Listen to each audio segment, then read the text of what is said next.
নমস্কার, welcome to my YouTube channel. তো অন্য দিনের মতো আজও একটা নতুন ভিডিও নিয়ে তোমাদের কাছে চলে এসেছি। তো আজকের ভিডিওটা খুবই গুরুত্বপূর্ণ, তো তোমরা প্রথম থেকে শেষ অবধি দেখতে থাকো। WBHRB স্টাফ নার্স গ্রেড 2 এর রিক্রুটমেন্ট সম্পর্কে আমার অনেকগুলো ভিডিও কিন্তু লং সেকশনে দেওয়া আছে, তো তোমরা অবশ্যই কিন্তু ভিডিওগুলো দেখবে।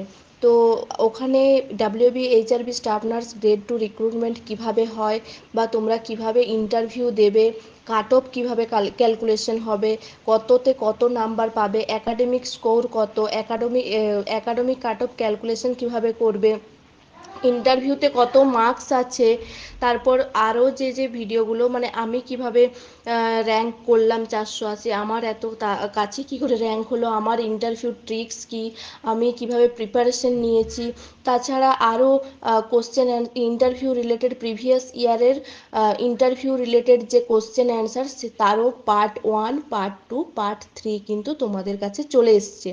এছাড়াও যারা মেডিসিন ওয়ার্ডে বা এমার্জেন্সি ওয়ার্ডে ডিউটি করছো, তার সেই রিলেটেড কোশ্চেন অ্যান্সার কী কী সেইগুলো কিন্তু অলরেডি আমি ভিডিও দিয়ে দিয়েছি।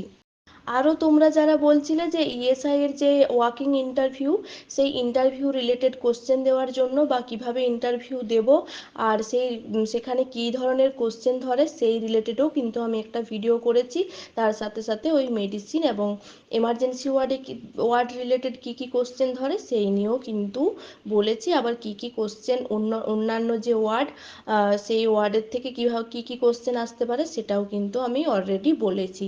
তো তোমরা যারা যারা ওই সব বিষয়ে জানতে চাও, ওই ভিডিওগুলি দেখতে চাইছো, তারা অবশ্যই আমার লং সেকশনে গিয়ে ভিডিওগুলি দেখে এসো। অবশ্যই তোমাদের ভালো লাগবে আর কাজেও আসবে। তো চলো পরিচয়টা একটু দিয়ে নিই। আমি পাপিয়া হাজারি, আমি একজন রেজিস্টার নার্স। আমি আগের বছরে 2023-এ WBHRB স্টাফ নার্স গ্রেড 2-তে সিলেক্টেড হয়েছিলাম, এবং আমি এখন একটি PHC-তে পোস্টেড আছি অ্যাজ এ স্টাফ নার্স। এতদিন অবধি WBHRBর স্টাফ নার্স বাদ দিয়েও আরও যত রকমের রিক্রুটমেন্ট হয়, সেখানে কিন্তু এতদিন অবধি ইন্টারভিউর উপর বেস করেই সিলেকশন করা হয়েছে। কিন্তু এইবারে একটা বিশাল গুরুত্বপূর্ণ আপডেট এসছে বা পরিবর্তন এসছে, একটা রিক্রুটমেন্টের ক্ষেত্রে কিন্তু পরিবর্তন আনা হয়েছে। কেন এই পরিবর্তন আনা হলো বা কী জন্য পরিবর্তন এলো, আর এটার ফলে আবার কোন কোন রিক্রুটমেন্টের প্রভাব ফেলবে, সেটা একটু তোমাদেরকে জেনে নিতে হবে।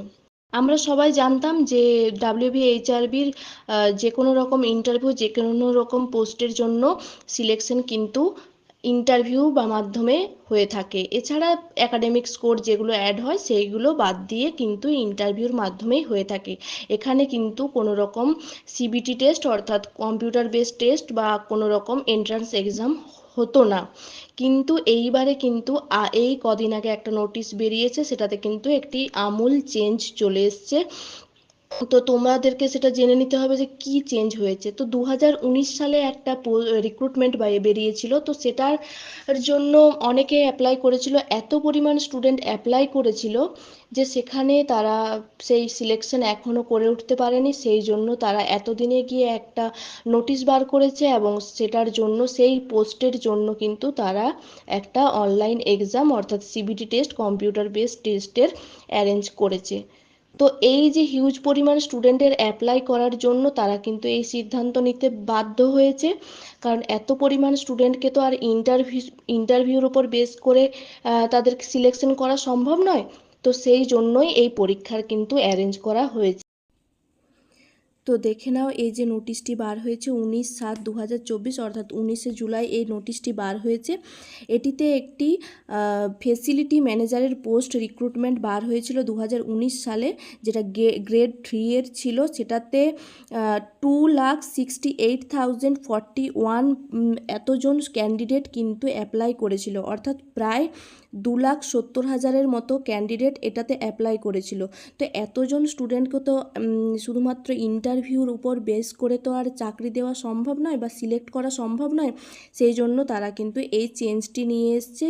একটা কম্পিউটার বেসড টেস্ট কিন্তু তারা এই ক্ষেত্রে কিন্তু তারা সেট করেছে, যে তারা এইভাবে কিন্তু তারা এই CBTর মাধ্যমে কিন্তু তারা সিলেকশন করবে।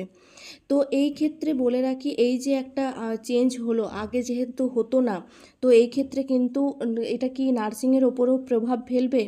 এই নার্সিং যে আমাদের স্টাফ নার্স গ্রেড 2 এর যে রিক্রুটমেন্ট, সেখানেও তো অনেক পরিমাণ স্টুডেন্ট এখন জমা হয়েছে, কারণ 2022-এর কিছু স্টুডেন্ট আছে, 2023-এর পুরো ফুল ব্যাচ এখনও আছে, এছাড়াও ফ্রেশার্সরাও অলরেডি পাস আউট হয়ে গেছে। তো সেক্ষেত্রে তো অনেকটা পরিমাণ স্টুডেন্ট আদার্স যারা বাইরে থেকে আসছো, ধরো তোমরা যারা রেসিপ্রোকাল পেয়ে গেছো অলরেডি, তো সবাই মিলে তো একটা বিশাল একটা কম্পিটিশনের জায়গা তৈরি হয়েছে, সেক্ষেত্রে ক্যান্ডিডেটও অনেক বেশি হয়েছে।